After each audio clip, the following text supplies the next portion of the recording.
call it the theater of cricket dreams, a place where legends were born, records were shattered, and where a desert once thought incapable of nurturing international sport became the beating heart of cricket. This is Sharjah. In 1980, this was not a stadium. It was sand, endless desert. But one man looked at that land and saw what others could not. He saw possibility. He saw history waiting to be written. And from that vision, Sharjah Cricket Stadium rose, not only as a venue, but as a symbol of what the UAE could become. This is the story of how cricket found a home in the desert.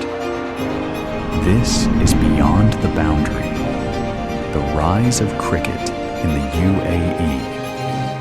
When the top countries of Asia, India, Pakistan and Sri Lanka decided to have an Asian Cricket Council. So it was in 1983 in Delhi, the Asian Cricket Council was formed and Mr. Bukhatir was one of the members of the first Asia Cup committee. And they decided that Sharjah should be having the first secretariat of the Asian Cricket Council. Before the records, before the roaring crowds, before Sharjah became a name every cricket fan knew, there was only a dream.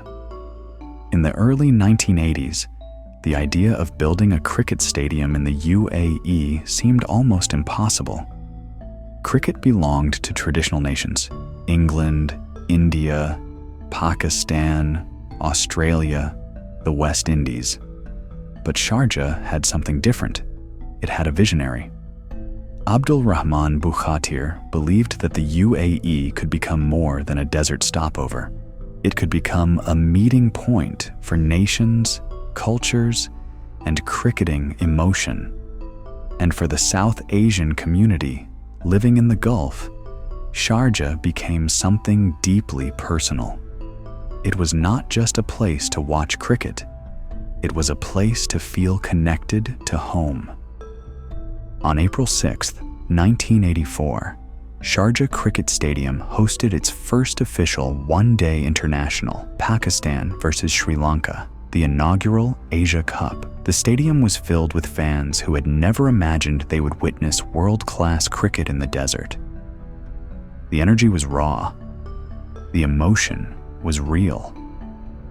India would go on to win that first Asia Cup, but the bigger message had already been delivered. Sharjah had arrived.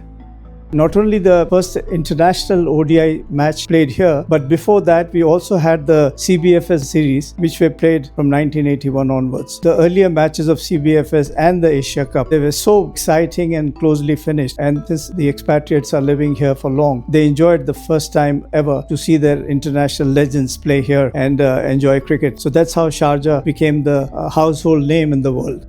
But it was April 18th, 1986, that gave Sharjah its immortal cricketing moment. Pakistan needed 4 runs from the final ball. Javed Miandad stood at the crease. Chetan Sharma ran in.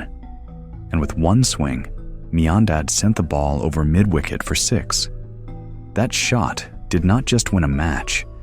It changed the emotional history of India-Pakistan cricket. For both nations, it became an unforgettable moment. And for Sharjah, it became legend. That inning of Javed Miandad, no one visualized that India is going to lose that match. But then the way he played between singles and doubles and threes, coming closer to the 50th over or the 47th over. And since Pakistan has already lost 7 or 8 wickets, it was the last pair or the second last pair, Tausif Ahmed playing there. I think in the last ball, a 4 was required and it was Chetan Chauhan who was bowling the last over. Crowd was on its edge. Just imagine 4 required, and in those days, it was never dreamt that a last ball 4 can be scored and won the match also. So it was a full pitch delivery. Javed made it into a full toss and he just hyped it into the mid-wicket region for a 6. And that 6 changed the whole complex of Sharjah as a venue. And the excitement between the Indians and Pakistanis and the disappointment amongst the Indians was unbearable for them because they knew that this match was theirs. But again, Javed is such a legend that he made sure single-handedly he ensured that he went on playing with his partners, getting partnerships together and reaching that 247-run mark to win the cup in the final. Then came 1998.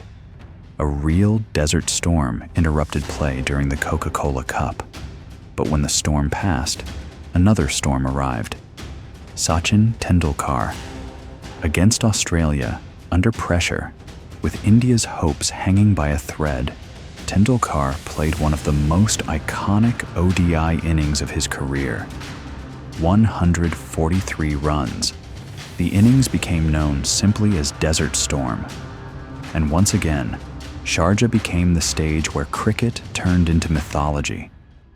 For 2 decades, Sharjah was the heartbeat of one-day cricket.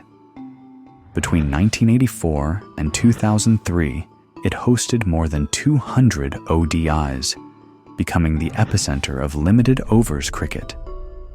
But after the golden era of India-Pakistan tournaments slowed down, Sharjah faced a new question. How do you preserve a legacy without becoming trapped by nostalgia? The answer came through evolution, and few people understand that journey better than Mazhar Khan. You know, when we started a small way. There were hardly any stands here. Then we put up the stands. Then we put up the stadium facilities. Then in 1999, we came up with the floodlights. 2014, we hosted the first IPL. So during this time, there were constant renovation going on of the stadium. And then the recent IPLs, back to back, we did 2 IPLs. The PSL itself, you know, we hosted 4 PSLs. The inaugural PSL was held here. And so also the Afghanistan Premier League, the T10 Cricket League. So we are sort of the pioneers to start off cricket here, and constant renovations. And you know, this stadium is 45 years old, and to maintain the stadium, it takes a lot of hard work. So the management is very happy to support and maintain the stadium to an international level. We are proud of having so many records with us. Today, Sharjah Cricket Stadium is almost unrecognizable from its earliest days. Modern lighting, corporate boxes, hospitality facilities.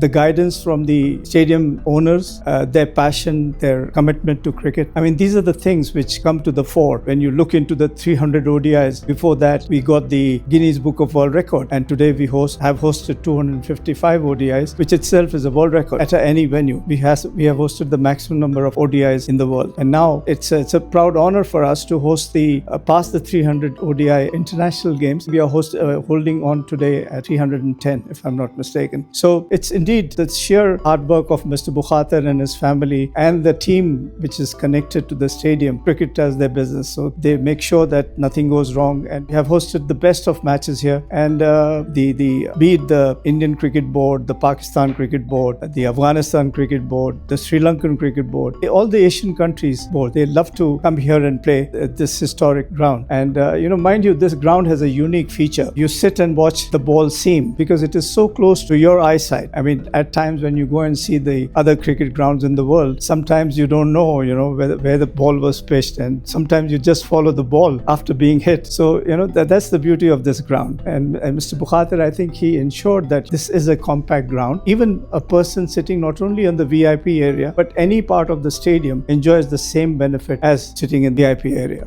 Sharjah's story is not only about the legends who played here.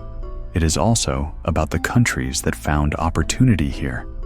For Afghanistan and other emerging cricket nations, Sharjah became more than a neutral venue. It became a platform, a place where new cricketing identities could grow. When initially Afghanistan started playing cricket, they had some very good sides, but they didn't have infrastructure back home. And so it was one day we were hosting in 2010, I think. Scotland was playing Afghanistan here for I think it was called the Cricket Series or Cricket World Cup Series or something like that. So that day, Mr. Bukhater announced that Afghanistan should be given Sharjah as their home venue. And the Afghanistan board gladly accepted it. And since then, they have been hosting most of the matches here. When they have hosted Australia here, they have hosted Pakistan here, New Zealand here, Sri Lanka, you name it. That way, having their own home venue, I think they have improved since then. From 2010, in the next 5 years, they became the full member country. So that shows that how Sharjah has contributed to the Afghanistan's growth. And not only Afghanistan, I think there was a time when Mr. Bukhater was trying to help the Moroccan Cricket Stadium also. In fact, he made a stadium there in Morocco, and they formed a Morocco Cricket Association there, and still they play cricket in Tangiers. So that shows his passion for supporting cricket and the facilities that needs to be required. In 2023, Khalaf Bukhatir, son of founder Abdul Rahman Bukhatir, took on the role of CEO of Sharjah Cricket Stadium. It was more than a leadership change. It was a passing of the torch from the generation that built the dream to the generation that must carry it forward. The focus is now expanding. Grassroots cricket, youth academies, development programs, community tournaments. A stadium once known for importing the biggest stars is now helping shape the next generation. Firstly, innings what Sachin played during those, we call the sandstorm innings, and back-to-back hundreds, winning the against Australia. It was not fathomed. In fact, I think India had no chance to qualify at one time. But then Sachin went in and played those wonderful innings, especially against Shane Warne. And Shane Warne in those days was a master craftsman. It looks Sachin as nobody. I think he richly deserves it. And we are so proud to have a Sachin Tendulkar stand at our Sharjah Stadium. Well, it's a pleasure, and I think all credit should be given to Mr. Bukhatir, who's the owner of the stadium, and his family, Mr. Khalaf Bukhatir, who continue to work hard to maintain the stadium at this international stature. 300 international matches are not the end of the story. They are only a milestone. Because Sharjah is not just a stadium. It is proof that vision can transform a desert into a destination. It is proof that sport can bring nations together. It is proof that a dream, when protected across generations, can become history. Where there was once only sand, there is now a stage where legends played, where communities gathered, where young cricketers still dream. This is Sharjah. This is the Oasis of cricket. And this is the rise of cricket